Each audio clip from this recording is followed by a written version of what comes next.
Welcome to the RDI Hub podcast series. Rose O'Sullivan, we're delighted to have you with us today. Not only are you an expert in guiding startups through the complexities of financial management, but as part of Fexco, one of RDI Hub's major partners and strong advocates, you bring a wealth of experience in scaling businesses and driving innovation as a strategic finance manager.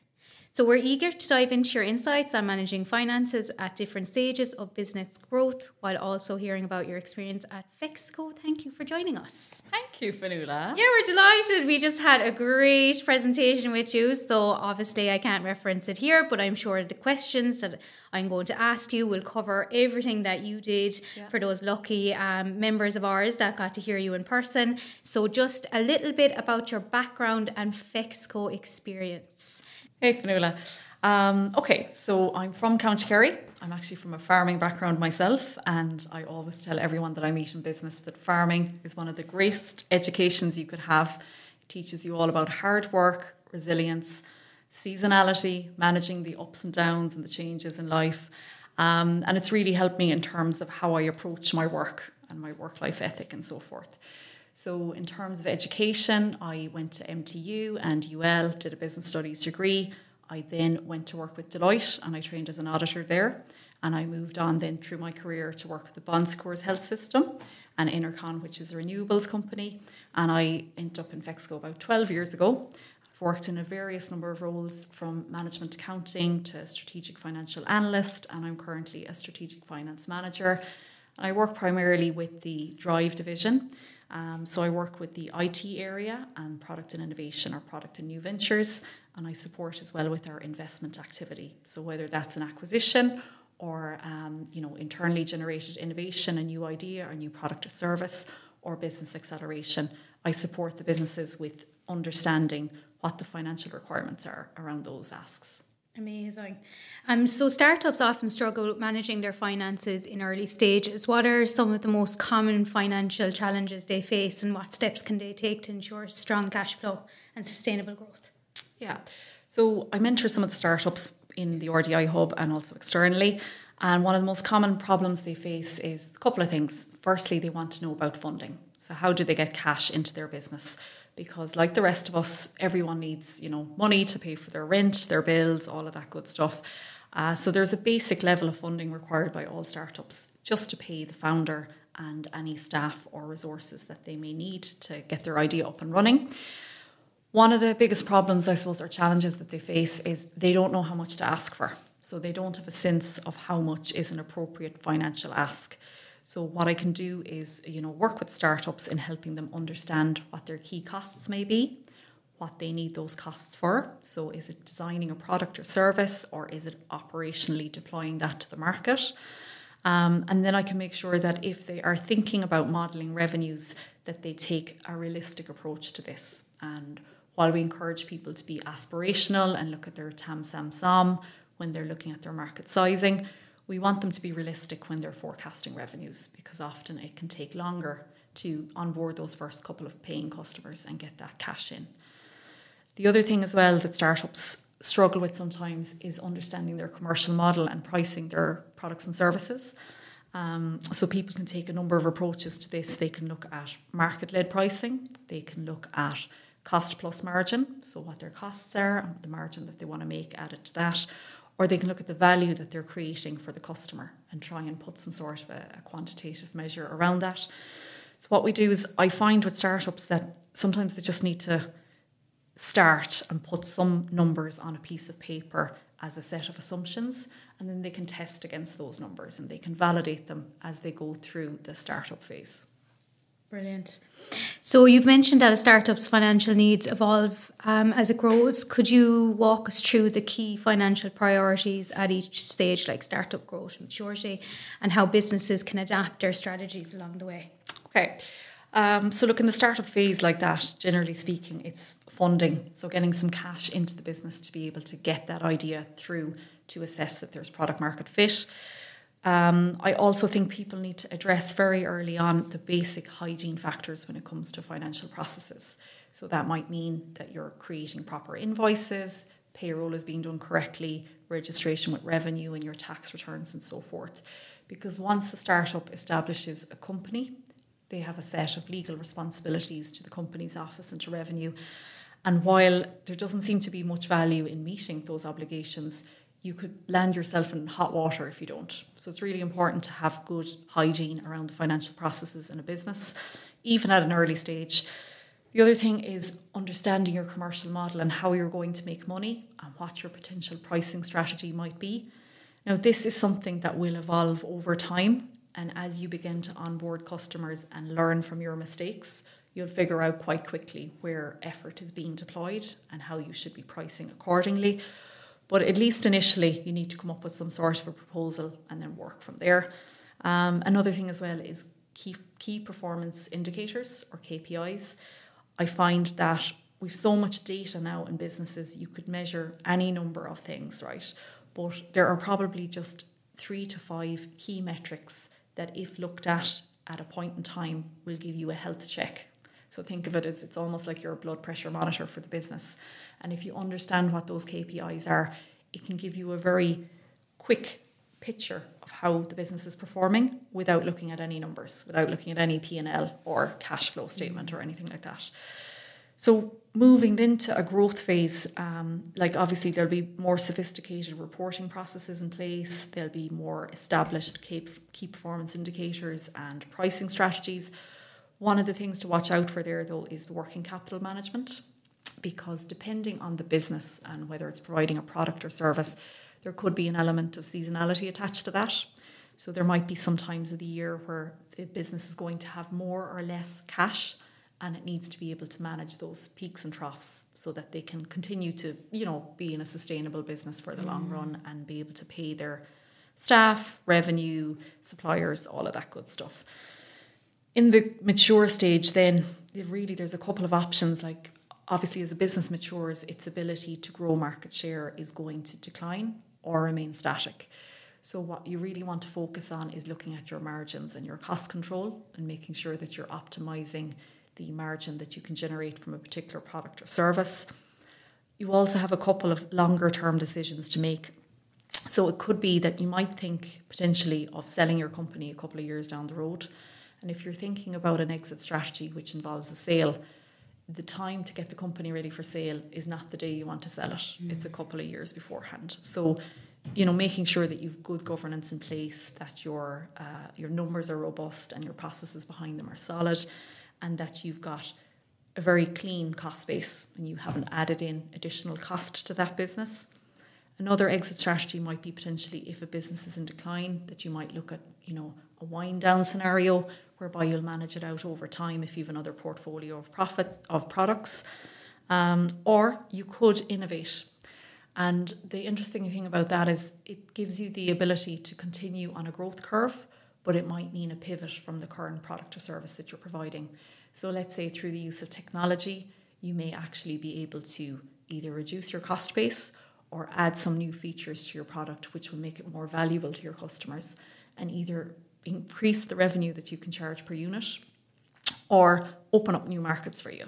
So you've loads of options. The key thing really is having sufficient data and reporting structures in place that give you the information you need to make those decisions. Pivoting is so important as well in companies. Like, you have to be able to pivot. Yeah.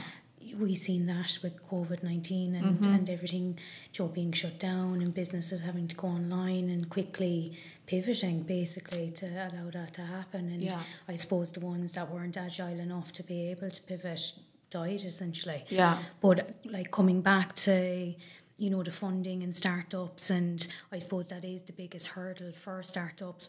How do you advise startups to determine how much funding they need? Because I know, startups come in, they have the idea and they, want to go ahead and they're all in and let's go. And funding, well, I'll take as much as I can get. Anything, as much as I can get. But what should they focus on when they're approaching investors? Yeah. So it's funny because I suppose an investor, particularly where it's pre-seed or seed, it's extremely early stage, and the level of risk associated with providing that cash to a startup is very high. So what they'll do is they'll want to know what you're going to deliver for that money that they're investing in the company, because most investors who invest in startups have the experience and they've learned over time that not every startup is going to succeed. but there are some things that will make an investment more attractive in one particular startup than another. So part of that is they're going to ask you what you want to do with the money. So you should certainly have an idea of how much you're going to need and what you're going to deliver for that spend. So in terms of how much you need, probably have a think about, as a founder, or if there's a number of founders involved in an organisation, they're going to need to look at some payment for themselves. So no different than if you were working in a company and getting a salary or a weekly wage, you'll need to be getting some sort of payment out of the startup, purely so that you can survive and be able to manage your own personal finance needs in the background. And then looking at what you're building in terms of either a product or a service. I imagine, given the nature of the RDI hub, a lot of it's technology-based products. So you're looking at probably spend for developers, QA, testing, hosting environments, maybe project managers, and then particularly it could be sales and marketing budget as well, to kind of look at establishing a brand and getting your product launched in the market. So there's a few ways of going about this. There's the kind of the back of the stamp exercise, whereby people come up with a set of numbers themselves. And I always encourage that as a starting point, because there's no point in spending too much time or resource in trying to come up with a perfect set of numbers, but you got to start somewhere. But then as you're working through your idea, almost validating those very high level assumptions that you've made first day, and getting advice from other people maybe that have walked the path before you. So if there are founders in other industries, asking, what did they put through in terms of a quantum? It doesn't have to be an exact number, but do they have a range that they would have put in for a particular expenditure? Or getting a mentor, or getting some financial advice that's paid for, going to someone who deals with startups and supports them in building their business cases. So I'd recommend that. So that's how much do I need? But then you need to tell the funder what you're going to do with that. So it might be that you're going to develop a prototype. It might be that you're going to bring a prototype to a pilot stage, and you might end up having a number of customers in a pilot at the end of this period of time, or you might have paying customers. So just outlining, again, it's back to the key performance indicators. What are the key things that you want to get from this investment? And if you're going back at the end of 12 or 18 months and you have proven those points, that's really successful and that's really credible. And that will allow an investor to feel confident enough to follow on in the next round, or you may be able to attract other investors. And I suppose like the funding and investment planning really ties into developing a pricing strategy, right? Mm-hmm. Because when you are coming to these investors or you're looking for funding, your pricing strategy has to be tight, because they're looking at, okay, well, how is this eventually going to make money over time and everything? And many startups struggle with pricing their products or services, and they want to do it cheap, and I want to be competitive, and then, oh my God, I don't have enough money now to pay myself. Yeah. So how can early stage companies create an effective pricing strategy, and what should they keep in mind as they refine it over time? Yeah. Pricing is a question that comes up all the time with startups, because it's just there's no book you can read, there's no Google search or ChatGPT search you can do to define a perfect pricing strategy. So what you can do is you can look at what is in the market, and you can come at pricing a couple of different ways, right? So what I would suggest always is, if there's an existing competitor in a similar space, that you understand what their pricing model is. So we'll give an example of a SaaS product, and they might be operating a monthly fixed fee, and that the contract renews on a monthly basis. So that might be a model that you would look at from a competitor that you could deploy in your own business. And depending on the value that you're adding, you may wish to price your product at a premium above the competitive price or the average price in the market, or you may wish to compete on pricing. But I suppose for startups, my advice would, don't be going into a market where you're going to compete in price first day, because if you are coming up with a novel idea, there is value attached to that, and you need to recognise that in how you price your product. And from a sales and marketing perspective, the team in that area should be able to support you to draw out what that value is and explain it to a customer. There's loads of methods. There is fixed pricing. You come up with a fixed price per month, per annum, per quarter, whatever that is. You can come up with variable pricing. So let's say if your product is something whereby there's a transactional element to it, that each time a person uses your product or service, they pay a transactional fee. So there might be months where you don't get any revenue, or there might be months where it's through the roof, depending on whether it's seasonal transactions or not. You could have a hybrid model where you've got an element of a fixed fee per month, and then you have a variable fee above it, depending on usage or utilisation. And I suppose there is cost plus pricing then, whereby you'd look at what your costs are to serve a particular customer, and you apply a margin to those. So that might work well where you have got a small number of customers and a very bespoke number of activities that you do for those customers, so that you can really tie down your effort in a particular area, and you can price accordingly. But for most of the SaaS businesses, they'll probably have to deploy some sort of a fixed or hybrid model. And you know, they probably will lose money for a period of time, because part of the funding investment that comes into the business is to be able to get it through that period from pilot to paying customers. And it might take a period of time for those customer numbers to ramp up. So you obviously, you know, you can't price your small number of customers to fully cover your costs. So you will probably be, you know, you'll need to fund those losses for a period of time until such time as you break even. Yeah. I suppose it's really understanding the market and then understanding your product. Yeah, it is. Yeah. And I think the thing is, don't go in too low first day, because... because revising your pricing is not... No, it's very difficult to go up. Yeah. You can always go back down. Don't go in too low first day. And then the other thing is just don't be afraid to learn from the first couple of customers, because what you might find as well is the market will tell you. Like, if you have people chomping at the bit for your product or service, but it's not particularly unique, have you priced it too low?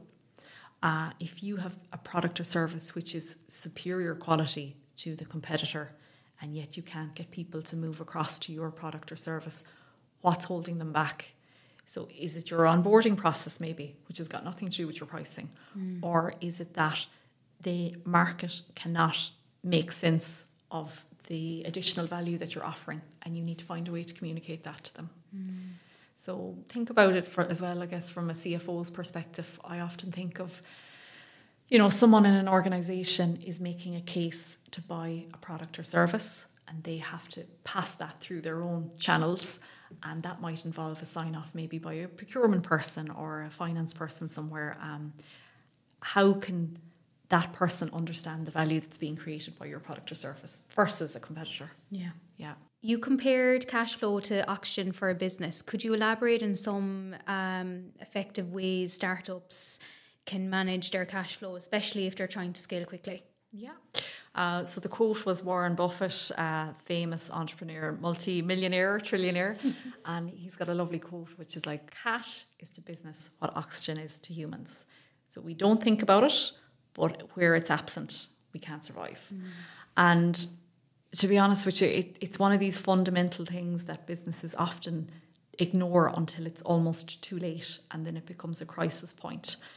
So what we spoke about at the presentation earlier was the fact that profit and cash flow are not the same.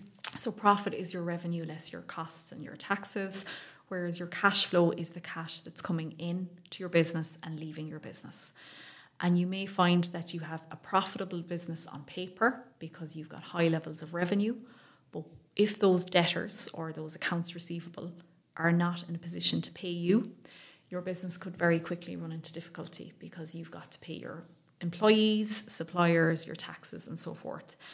So we spoke about that, and I suppose one of the things there is just to understand your debtor cycle, how frequently people pay, and if there's any issues with your customer base. So if you're selling into a small number of customers, you might have what we perceive to be a high concentration risk, and you need to be aware if those customers are having any performance issues themselves, because if they are, it could indirectly impact your business in a significant way.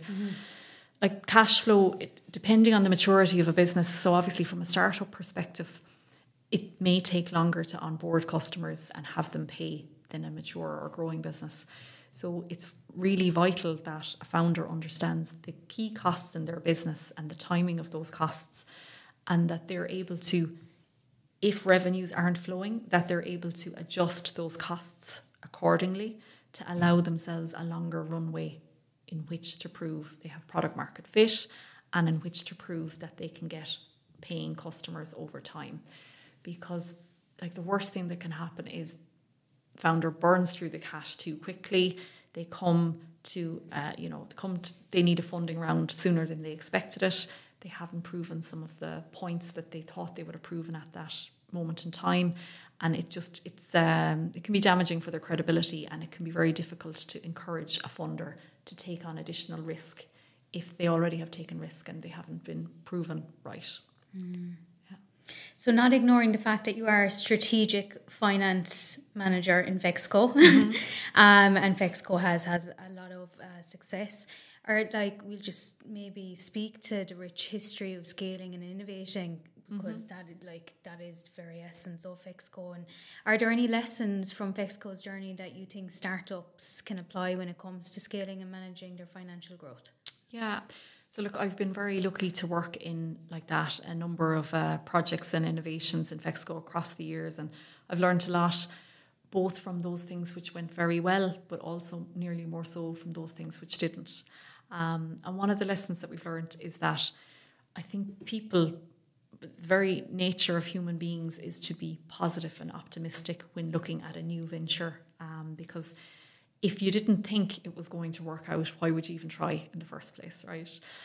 So I've often been party to looking at and both involved in creating financial models where the revenues were very ambitious and the timing of those revenues was probably too soon compared to what would actually happen in the market.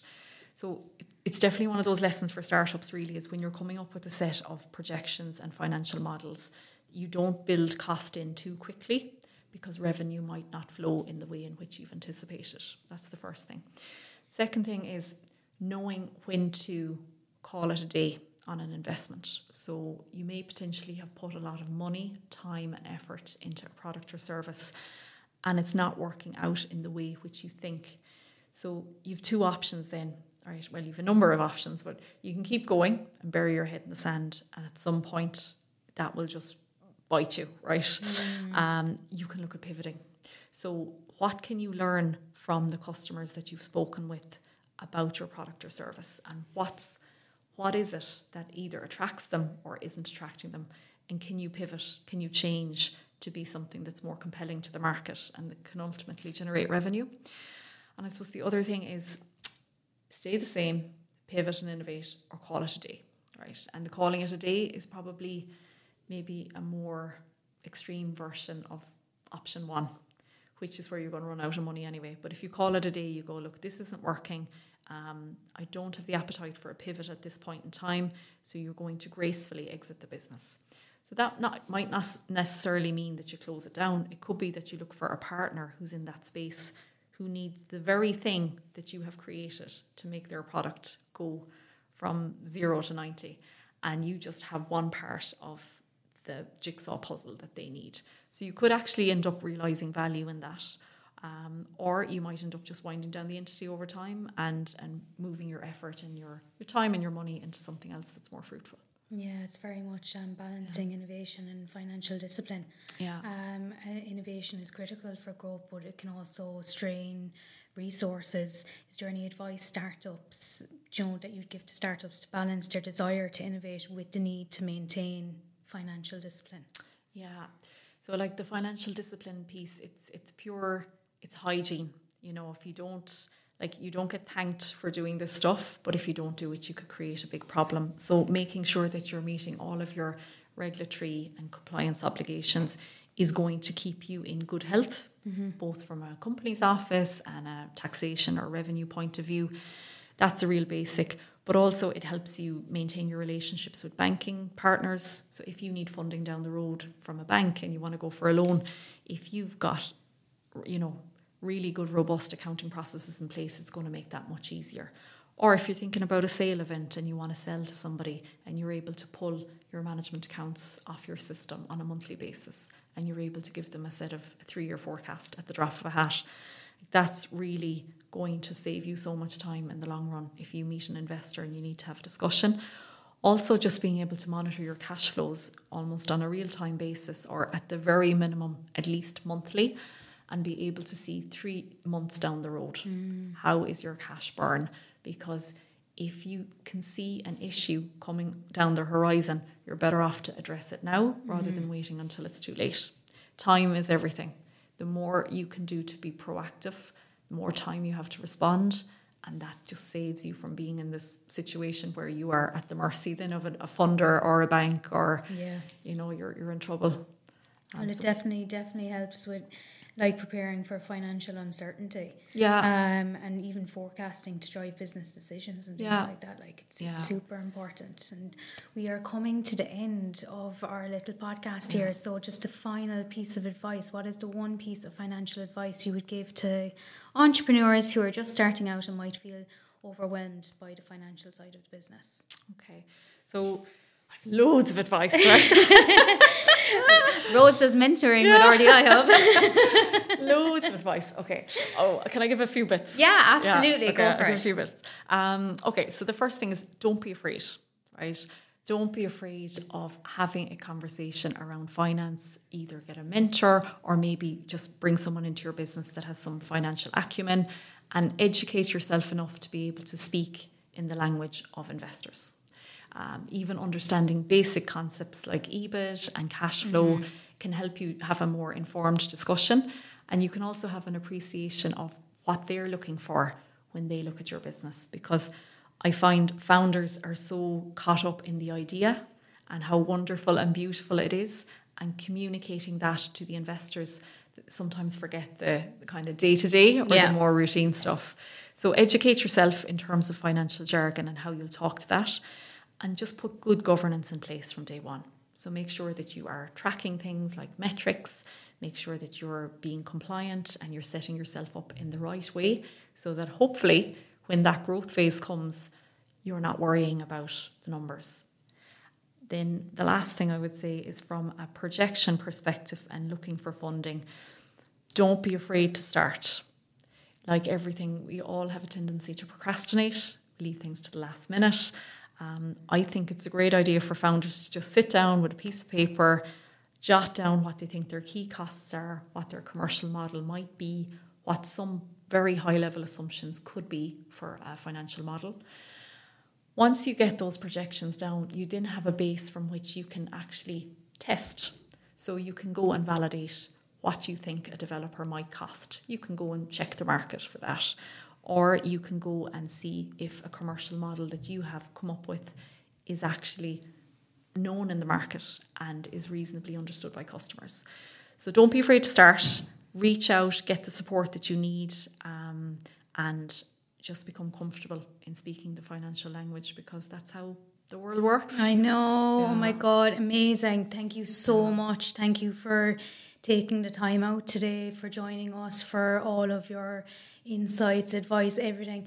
As I mentioned, you are a mentor on the RDI Hub mentors board and things like that, and you are going to be totally booked out now. I know you are. Oh, you absolutely will. After that presentation, everyone's like, "Oh my God, you're a mentor!" That's it. You'll have no time. I'll be like one at a time. We'll take you full time, 100%. No, amazing. Thank you. Really appreciate you taking the time to speak with us today. I really enjoyed it. Thanks, Fionnuala. Yeah, thank you. I love the opportunity.